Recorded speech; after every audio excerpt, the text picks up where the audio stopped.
আল্লাহ রাসূল সাল্লাল্লাহু আলাইহি ওয়াসাল্লাম আমাদেরকে একটা দোয়া শিখিয়ে দিয়েছেন, যে এই দোয়াটা করলে সমস্ত বিষধর সাপ, বিষধর পোকামাকড়, এই রাসেল ভাইপার এগুলো থেকে আমরা পরিত্রাণ পেতে পারবো।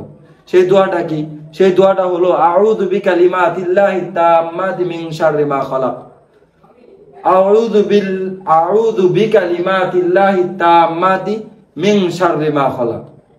এটাও তিরমিজি শরীফের মধ্যে এসেছে। তো আল্লাহ তাআলা আমাদেরকে এই দোয়া সকাল সন্ধ্যা 3 বার করে পড়ার তৌফিক দান করুন।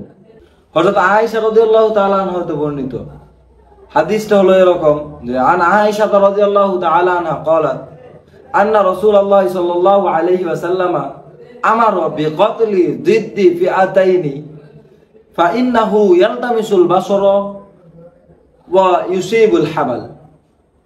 যে হুজুর সাল্লাল্লাহু আলাইহি ওয়াসাল্লাম পিঠে 2টি রেখা বিশিষ্ট বিষধর সাপকে মারতে আদেশ করেছেন, কেননা এই সাপটা দৃষ্টিকে কেড়ে নেয় এবং গর্ভের সন্তানের ক্ষতি করে। এই জন্য আমাদের এই সাপগুলোকে মেরে ফেলা উচিত। এবং এখন কথা হলো যে অনেক সাপ আছে যেগুলো আমাদেরকে কামড়ায় না, যেগুলো পরিবেশের কোনো ক্ষতি করে না, সেগুলোকে আমাদের মারা উচিত নয়। যেমন একটা সাপ আছে যেটাকে আমরা বলি শঙ্খিনী সাপ।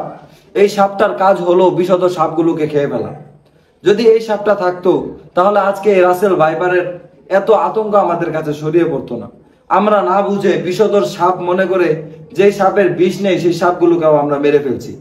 কিন্তু প্রত্যেকটা সাপের জাতিগত স্বভাব হলো যে সেই সাপগুলো মানুষের প্রতি আক্রমণাত্মক হয় না।